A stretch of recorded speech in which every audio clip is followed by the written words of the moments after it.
신약성경 15페이지 마태복음 10장 24절에서 33절까지 우리 한 목소리로 합독하겠습니다. 10장 24절부터 33절까지 함께 합독하겠습니다. 제자가 그 선생보다 또는 종이 그 상전보다 높지 못하나니 제자가 그 선생 같고 종이 그 상전 같으면 족하도다. 집주인을 바알세불이라 하였거든 하물며 그 집 사람들이랴. 그런즉 그들을 두려워하지 말라. 감추인 것이 드러나지 않을 것이 없고 숨은 것이 알려지지 않을 것이 없느니라. 내가 너희에게 어두운 데서 이르는 것을 광명한 데서 말하며 너희가 귓속말로 듣는 것을 지비에서 전파하라. 몸은 죽여도 영혼은 능히 죽이지 못하는 자들을 두려워하지 말고 오직 몸과 영혼을 능히 지옥에 멸하실 수 있는 이를 두려워하라. 참새 2마리가 한 아사르온에 팔리지 않느냐? 그러나 너희 아버지께서 허락하지 아니하시면 그 하나도 땅에 떨어지지 아니하리라. 너희에게는 머리털까지 다 세신 바 되었나니 두려워하지 말라. 너희는 많은 참새보다 귀하니라. 누구든지 사람 앞에서 나를 시인하면 나도 하늘에 계신 내 아버지 앞에서 그를 시인할 것이요. 누구든지 사람 앞에서 나를 부인하면 나도 하늘에 계신 내 아버지 앞에서 그를 부인하리라. 아멘. 여러분 한번 따라해 보실까요? 다원주의 사회에서 복음으로 살아가기. 여러분 지옥으로 향하던 인생들이었죠.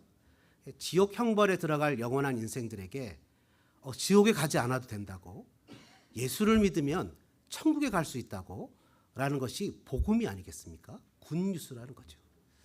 다시 생각해 보면 내가 죽을 병에 걸려서 죽을 수밖에 없는데 누군가가 이 약만 먹으면, 한 알만 먹으면 그 죽음에서 놓이게 된다고, 살 수 있다고 얘기를 하면 그게 복음이지 않습니까? 굿뉴스예요.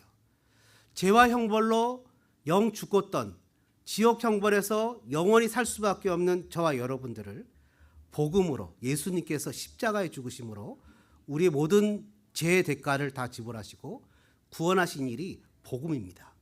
그래서 예수님께서 복음이시죠. 복음이신 예수님을 따라갈 때 복음으로 살게 됩니다. 복음이신 예수님을 따라가게 되는 것이 쉽지 않습니다. 왜냐하면 우리가 사는 사회가 옛날에 농경사회나 이 산업사회였다면 그냥 단순한 가치관을 가지고 컨베어에서 흐르는 또는 농사를 짓는 일에만 몰두하면 됐는데 지금은 다원화된 사회에서 살고 있습니다. 다원주의 사회예요. 얼마나 세상이 발달하는지 모릅니다. 요즘에 챗 GPT인가? 그 얘기 들어보셨습니까? 아주 난리가 났어요. 여러분들 우리가 코로나 기간 동안에 3, 4년을 사라진 채 3, 4년 아니 10년을 점프해서 온 것처럼 챗 GPT한테 물어보면, 어저께 밤에 제가 물어봤습니다. 챗 GPT한테 다원주의 사회에서 그리스도인으로 살아가려면 어떻게 하면 될까라고 했더니 이렇게 얘기합니다. 어떻게 얘기를 하냐면 성경을 읽고 기도를 하고 교회에 참여를 하고 봉사를 하면 됩니다. 놀랍죠? 챗 GPT라는 것이 발달돼서 이제 갈수록 AI, 인공지능이 발달하는 시대에 살아가고 있습니다. 미국의 어떤 큰 법률회사는 이 AI를 비서로 들여놓으니까 변호사 한 명밖에 전화 상담을 못하는데 이 기계 한 대가 2,000명을 동시에 상담할 수 있더랍니다. 그래서 500명의 변호사가 직업을 잃었다고 합니다. 점점 발달되는 세대에 살고 있죠. 다양한 종교, 문화, 사상, 정치, 경제, 철학이 공존합니다. 이런 사회에서는 다양한 사람들이 삽니다. 자신의 신념, 가치, 생활 방식 등 자유롭게 실천하며 살 수 있습니다.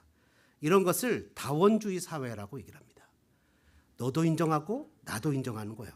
네가 얘기하는 것도 진리고 내가 얘기하는 것도 진리고, 너도 괜찮고 나도 괜찮고, 힌두교도 괜찮고 불교도 괜찮고 천주교도 괜찮고 다 괜찮다는 거예요. 이슬람도 괜찮고. 그러나 기독교 신앙은 오직 진리는 하나님의 말씀에 의해서 결정되어지고, 다원주의 사회는 각자의 신념, 생활, 가치 등에 의해서 진리로 규정하기 때문에 실상은 규범이 존재하지 않는 거죠. 그래서 우리가 믿는 신앙 가운데 예수님을 믿고 말씀을 따르는 신앙은 모든 권위는 하나님께로부터 나온다고 믿고 따라가지만, 지금 다원주의 사회에서는 권위라는 것은 내가 누군가를 인정해 줘야 있는 것이지 인정하지 않으면 권위도 없다고 주장하는 거죠. 그렇기 때문에 아무리 하나님의 말씀을 가리키고 아무리 부모라 그래도 자녀나 학생들이 내가 권위를 인정해 주지 않으면 부모도 그냥 진화론에 의해서 나를 그냥 낳는 적자 생존 중의 하나로 보게 되는 거 아니겠습니까? 기독교 신앙은 모든 일의 우선순위가 하나님께 두고 하나님께 권위가 있다고 얘기를 합니다. 기독교 신앙을 가르치지 않으면 아이들은 결단코 이 권위에 대한 것을 절대로 배울 것이 세상 그 어느 곳에도 없습니다.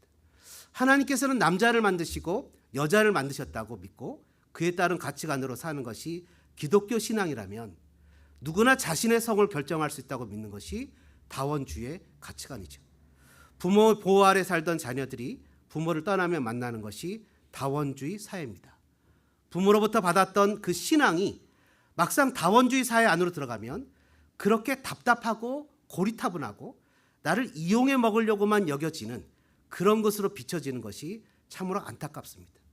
다원주의는 다양한 종교, 철학, 과학, 사회학, 역사학, 예술들의 사상이 공존한다고 얘기하지만 하고 또 기독교도 유대교도 이슬람도 불교도 힌두교도 과학, 진리, 자유, 평등, 민주주의, 인권들이 공존한다고 얘기하지만 다원주의 사상은 이런 모든 것을 포용하고 각자를 중요하다고 얘기를 합니다.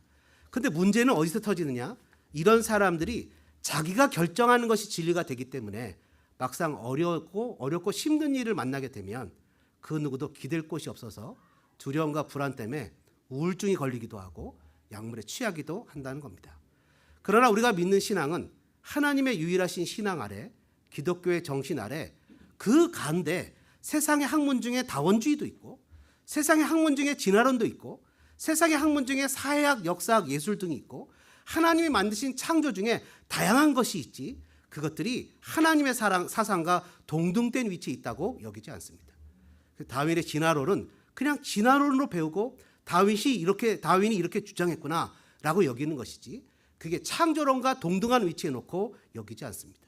우리는 창조 신앙을 갖고 있고 하나님께 권위를 둡니다. 그 세상 사람들이 이런 인보주의적인 신앙을 갖는구나라고 생각을 합니다. 이러한 시대의 복음으로 살기 위해서는 우리는 어떻게 살아야 되겠습니까? 당연히 이런 복잡하고 세상의 어려운 세상 속에서 복음으로 살기 위해서는 예수님을 따르는 삶을 살아야 되겠죠. 예수님을 따르는 삶을 사는 어떤 삶입니까? 그분이 우리 모두를 부르셨습니다. 예수님이 각자 여러분 한 명 한 명을 부르셨고 여러분 한 명 한 명을 부르실 때 그 부름에 반응해서 여러분이 교회에 오셨고 그 부름에 반응해서 신앙으로 살기도 하고 그 부름에 반응해서 내가 정말 중요하다고 여기는 세상의 가치관을 포기하고 정말 하나님 나라의 가치관을 쫓아가는 그런 모습을 보여줍니다. 부름받은 모든 성도는 단 한 사람도 예외 없이 모두가 다 그리스도의 제자입니다. 바로 예수님의 제자입니다. 그래 저와 여러분은 모두 예수님의 제자입니다. 예수님의 제자로서 이 땅을 살아갈 때 오는 본문은 세 가지로서 우리에게 어떻게 제자로 살아갈 때 우리가 가져야 될 자세가 무엇인지에 대해서 이야기를 해줍니다. 세 가지를 간단하게 생각해 볼 텐데요. 다원주의 사회에서 복음으로 살아가기 위한 첫 번째 24절과 25절입니다. 우리 같이 한번 24절, 25절을 읽어볼까요? 제자가 그 선생보다 또는 종이 그 상전보다 높지 못하나니 제자가 그 선생 같고 종이 그 상전 같으면 조카도다. 집주인을 바알세불이라 하였거든 하물며 그 집 사람들이랴. 집주인을 바알세불, 귀신의 왕의 힘을 빌려서 귀신을 쫓아낸다고 예수님을 그렇게 폄하했는데 하물며 그 집주인이 그런데 집사람들, 예수님을 따르는 저와 여러분들이 세상 속에서 환영받겠느냐? 다원주의 사회에서 복음을 살아가기 첫 번째는 제자들의 삶은 세상에서 환영받지 못한다는 겁니다. 내가 그리스도인으로 살아가기 위해서 세상에서 환영받는다고 생각하는 것은 잘못된 생각입니다. 왜 그럴까요? 그 이유는 영적인 데 있습니다. 여러분 25절에 보니까 예수님을 바알세불, 귀신의 왕의 힘을 빌린다고 치부합니다. 예수님의 영적인 존재로, 악한 영의 존재로 치부하는 거죠. 그러니 우리도 악한 영, 편협하고 타협할지 모르고 고집세고 자기들만 하는 이기적인 기독교로 몰아가지 않겠습니까? 세상은 세대가 바뀌고 시간이 지난다 해도 세상은 우리를 환영하지 않습니다. 그 이유는 영적인 데 있는 거예요. 왜 그렇습니까? 사탄 마귀는 원래 그 출처가 하늘입니다. 하나님을 수종들은 천사였어요. 근데 그 마귀 사탄이 교만한 마음이 들어 하나님 자리를 넘보다가 하늘에서 땅으로 쫓겨났습니다. 근데 땅에 와보니 누가 있습니까? 아담과 하와가 하나님의 대리 통치자로 세상을 정복하고 다스리고 생육하고 번성하고 있는 거예요. 그래서 사탄은 아담과 하와를 속여서 하나님께 불순종하게 하고 그 자리를 뺏어버리고 모든 사람을 자신의 종으로 삼아버렸습니다. 이 아담과 하와가 속으면서 사탄이 가진 큰 권세가 있는데 그 권세가 바로 죽음입니다. 죄의 싹은 죽음이기 때문에 마귀가 우리를 두렵게 하고 힘들게 하고 우리를 몰아가는 것은 바로 죽음에 대한 두려움이죠. 사람은 마귀에게 종노릇했습니다. 원래 하나님의 자녀고 대리통치자라는 신분도 망각한 채 땀을 흘리고 수고하고 다람쥐 쳇바퀴 돌듯 인생의 수고의 엉겅퀴와 가시덤불을 생산하면서 겨우겨우 먹고 살았습니다. 평생을 기근과 속박, 착취와 고통 가운데 헐벗고 굶주리게 살았습니다. 유럽에 바울을 통해서 복음이 들어가기 전에 얼마나 가난했습니까? 여러분, 저 동남아시아의 하나님을 믿지 않는 나라들이 얼마나 가난하고 얼마나 어처구니 없는 삶을 살아가고 있습니까? 조국 대한민국도 여기 계신 분들도 아마 경험했을 텐데요. 채 몇십 년 전, 얼마 되지 않은 때에 보릿고개라는 게 있었습니다. 쌀을 수확하고 보리를 수확하기 직전에 식량이 떨어져서 먹고 살기 힘든 복음의 능력이 나타나기 전에 먹고 살기도 힘든 때가 있었어요. 그것은 바로 죄의 싹슨 사망이라는 바로 하나님의 말씀을 어긴 불순종했을 때 나타나는 하나님의 저주 가운데 땀을 흘려야 겨우 먹고 사는 아담의 저주 속에 살았던 거죠. 예수 그리스도의 십자가로 말미암아 그 저주가 끊어지기 전까지는 얼마나 먹는 것 때문에 힘들어하고 가난과 역경 속에 살았는지 모릅니다. 그러나 지금 복음이 편만나 있는 조국 대한민국은 먹거리 천국이 되지 않았습니까? 시브리서 2장 14절 이하는 이렇게 얘기합니다. 이 자녀들은 모두 살과 피를 가진 사람이기 때문에 예수님도 그들과 같은 모습으로 사람들이 겪는 것과 똑같은 것을 겪으셨습니다. 예수님께서는 죽음의 권세를 가진 마귀를 멸망시키기 위하여 죽으셨고 또한 죽음에 대한 두려움에 사로잡혀 사는 사람들을 자유롭게 하기 위해 사람과 같은 모습으로 죽으셨습니다. 마귀의 세력을 없이 하려고 예수님이 오셨어요. 그래서 죽음의 권세를 잡은 마귀를 때려잡으려고 예수님이 죽음 가운데 들어가셨고 그 죽음을 이기시고 부활하셨어요. 그렇기 때문에 예수님을 따르는 우리들은 다시 오실 예수님을 기다리기 때문에 이 세상은 아직도 약간의 권력이 남아있는 마귀가 어떻게든지 예수님을 믿는 사람들을 대적하고 대항하고 그 예수님을 넘어뜨리려고 박해한다는 거죠. 마태복음 5장 11절 12절에 예수님 이렇게 얘기하십니다. 사람들이 나 때문에 너희를 모욕하고 박해하고 온갖 나쁜 말을 할 때 예수를 따르면 모욕이 있고 박해가 있고 나쁜 말을 들을 때가 있다는 거예요. 너희에게 복이 있다. 기뻐하고 즐거워해라.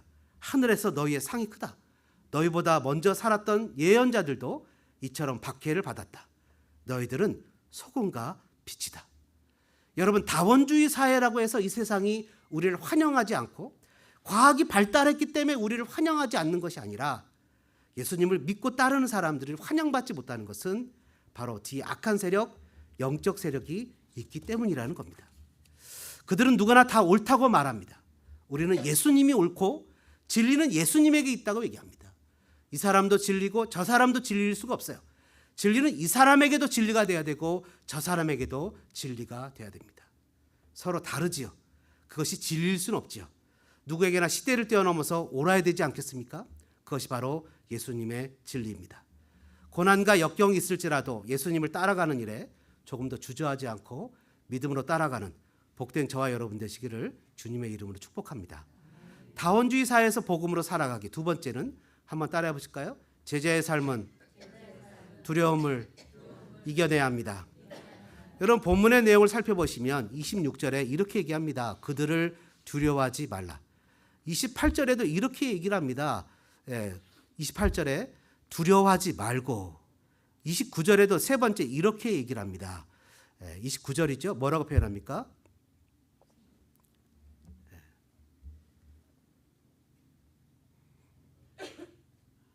두려워하지 말라. 31절이네요. 29절이 아니라 31절에 두려워하지 말라고 얘기를 합니다. 세 번이나 두려워하지 말라고 말씀하시죠. 두려워하는 감정이 생기는 것은 당연합니다. 그러나 용기는 두려움이 없는 것이 아니라 두려움을 이기는 것이 용기 아닙니까? 어떻게 이길 수 있습니까? 오늘 본문에 나오는 두려워하지 말라는 세 번이나 나오는 26절과 28절과 31절을 통해서 어떻게 우리가 두려움을 이길 수 있을까를 살펴보겠습니다. 26절에 보니까 이렇게 얘기를 합니다. 그런즉 그들을 두려워하지 말라. 감추인 것이 드러나지 않을 것이 없고 숨은 것이 알려지지 않을 것이 없느니라. 왜 우리가 두려워하지 말아야 될까요? 속상하고 억울하고 힘들고 이 땅을 살면서 그리스도인이기 때문에 당하는, 내가 무엇인가를 정말 헌신하며 살았는데 인정받지 못하고 또 존중받지 못하는 그런 억울함을 우리가 그런 것을 당하게 되고 그런 것이 알려지지 않게 됐다는 그런 두려움을 어떻게 이길 수 있을까요? 26절에 이렇게 얘기합니다. 드러나지 않을 것이 없고 알려지지 않을 것이 없느니라. 이것은 수동태 동사예요. 다시 얘기하면 하나님이 드러나게 하실 것이고 하나님이 알려지게 하실 것이라는 거예요. 나 같은 자를 살려주셨다는 그원의 은혜, 예배 감격, 기쁨, 성도의 교제를 통한 행복, 기도에 응답하신 하나님의 놀라운 사랑, 이런 감동과 행복만 있으면 너무 좋을 텐데 우리가 이 땅을 살면서 그리스도인으로 두려운 마음이 생길 수 있다는 거예요. 그런 두려운 마음이 생길 때 그 두려운 마음에 대해서 걱정하지 않아도 되는 것이 바로 전부 신적 수동태의 동사를 사용하고 계셔서 하나님께서 감추인 것을 드러내고 숨은 것을 알려지게 하신다는 거예요. 하나님이십니다. 지금 고난과 역경이 두렵습니다. 앞으로 어떻게 살지? 무엇을 먹고 살지? 무엇을 입지? 무엇을 마시지? 라는 막연한 두려움 가운데 그리스도를 따르면서 당하는 고난과 박해에 두려움이 있지만 그 모든 것은 하나님이 주관하실 거라는 겁니다. 요즘 여러분 그 황정민 씨 맞죠? 그리고 현빈 씨가 주연으로 나오는 새벽 예배 때 한번 얘기를 했는데 교섭이라는 영화가 있습니다.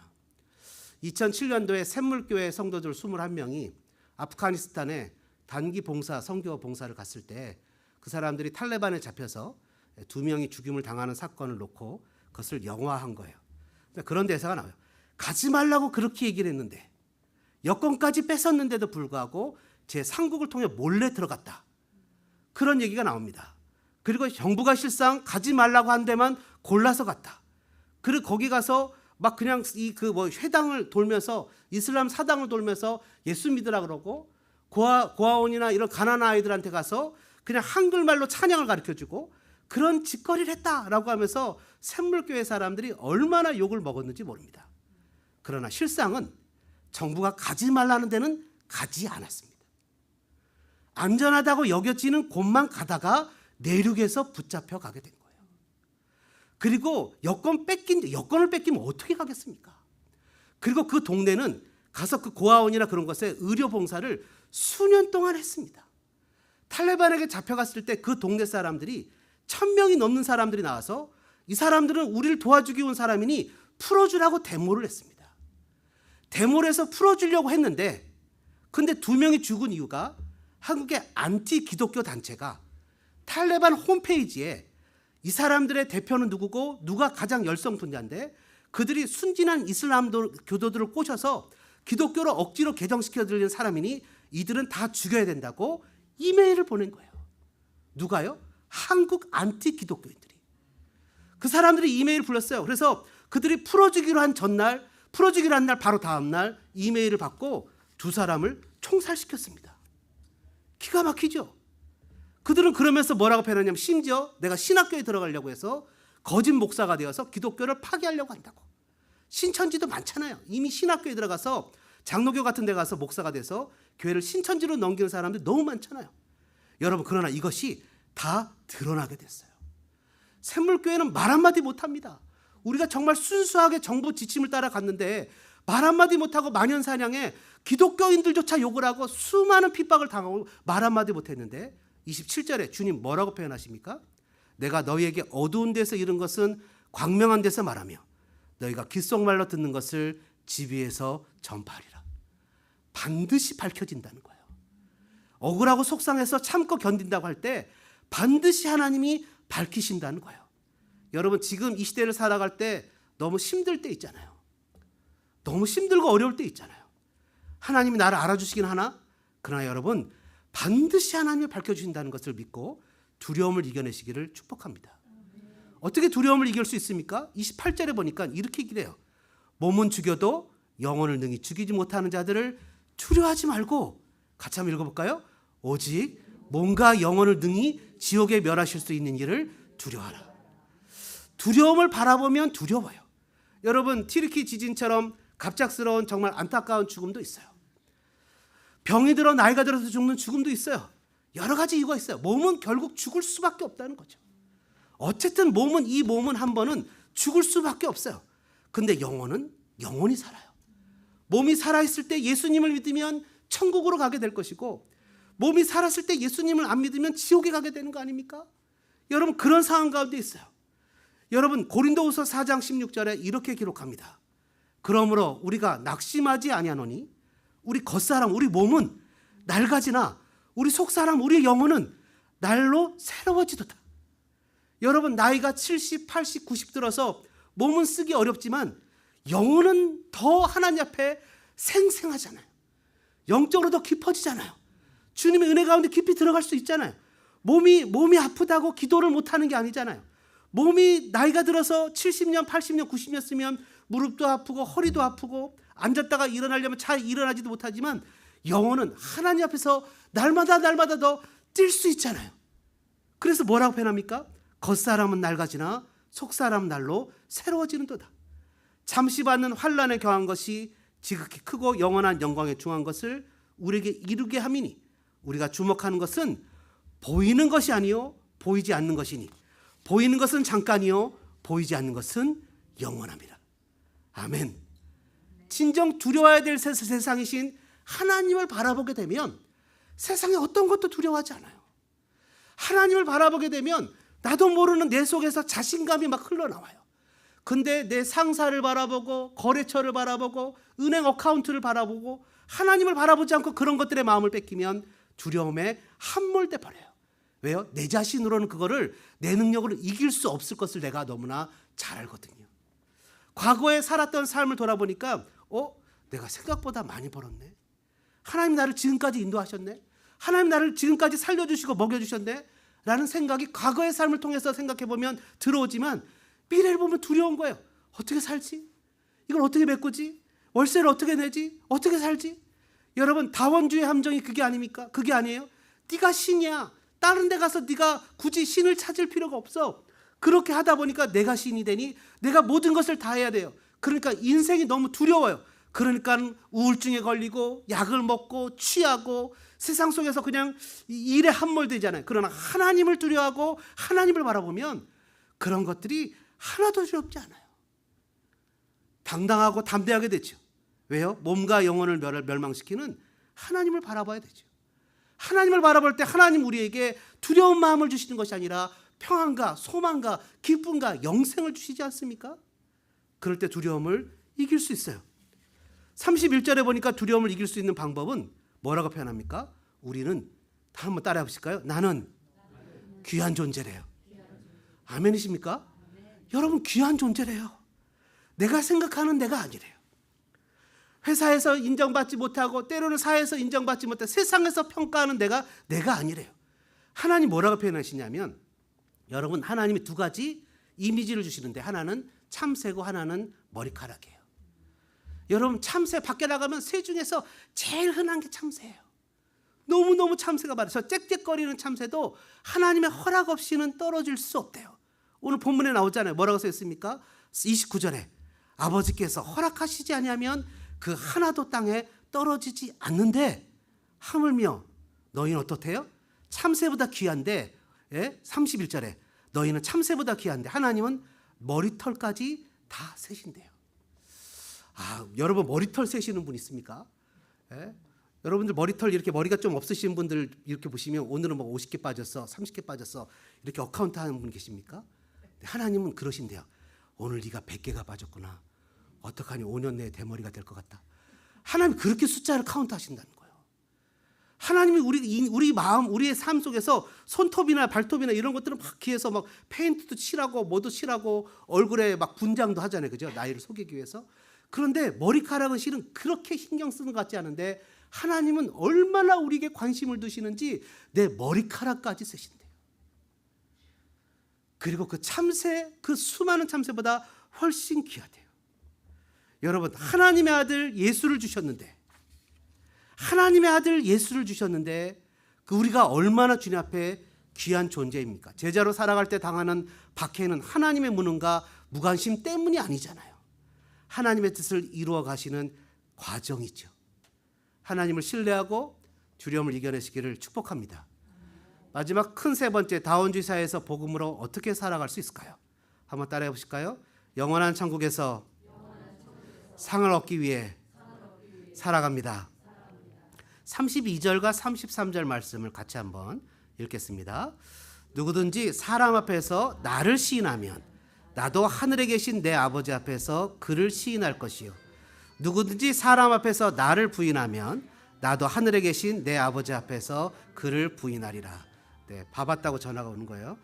자, 영원한 천국에서 어떻게 여러분 우리가 상을 얻으며 살아가고 다원주의 사회에서 복음으로 이길 수 있습니까? 이렇게 얘기합니다. 32절에 사람 앞에서 나를, 누구지요? 예수님이에요. 예수님을 시인하면 나도 하늘에 계신 내 아버지 앞에서 마지막 심판때에 우리를 시인하시겠다는 거예요. 모세는 율법을 상징하죠. 마지막 심판때 앞에 저와 여러분이 딱 하나님 앞에 쓰게 됩니다. 백보자 앞에 쓰게 되면 모세가 우리를 수합니다. 성요셉은 이런 죄를 저질렀고 이런 죄를 저질렀고 또 이런 죄를 저질렀기 때문에 얘는 지옥행입니다. 그때 예수님이 옆에서 우리의 변호자로 서시는 거예요. 예수님이 이렇게 얘기하십니다. 그런 죄 저질렀고 그런 죄 저질렀고 실은 더 저질렀지만 바로 내가 성요셉을 위해서 십자가에서 죽었습니다. 그때 그 죄값은 다 지불했습니다. 그렇기 때문에 천국행입니다. 예수님이 뭐라고 표현하시냐면 세상에서 사람들 앞에서 나를 그렇게 시인하면 나도 아버지 앞에서 그렇게 시인할 것이고 사람들 앞에서 나를 부인하면 나도 모세가 너희들 막 수할 때 그냥 입 다물고 있을 거야. 그러니까 우리가 여러분 자신의 몸의 목숨을 살리기 위해서 예수님을 부인한다면 영원한 생명을 가진 영혼은 지옥 형벌의 영원한 고통을 맛보게 될 것입니다. 우리가 사는 미국에 예수님 믿는다고 죽이는 두려움은 없습니다. 그러나 우리의 삶에 여러 가지 두려움들이 있습니다. 어떤 두려움이 있습니까? 과학 발전에 따라 일부 신앙의 사상이 과학적으로 타당하지 않는 것으로 보일 때가 있습니다. 기존의 사회구조, 가치관, 문화 등이 급속하게 변화가 있고 신앙이 과거에서부터 전해져 오는 가치관과 상이할 때가 있습니다. 사회적 이슈에 대한 신앙의 입장이 다른 사람들의 입장과 상이할 때가 있습니다. 여러분, 초대교회 성도들이 목숨을 잃기 전에 가장 큰 어려움이 뭐였는지 아십니까? 초대교회 성도들이 예수를 믿는다라고 하면 그 당시에 가장 어려웠던 것은 경제 생활 공동체에서 박탈당했다는 거예요. 장사를 할 수도 없어요. 지금 이슬람 국가에서 예수를 믿는다 그러면 잡도 얻을 수 없고 장사도 할 수 없어요. 라오스에서 우리가 후원하고 있는 그 사람들이 라오스에서 예수를 믿는다는 이유 때문에 공무원도 될 수 없고 티처도 될 수 없고 어떤 직업도 이 정상적인 직업을 가질 수가 없어요. 예수를 믿는다는 것 때문에. 그러니 이 경제생활권에서 축출된 것이 어떻게 보면 오늘 이 시대에 살아가는 저와 여러분이 하나님을 부인하고 시인하는 가장 큰 요소 중에 하나일 것이라는 생각이 들어간다는 거예요.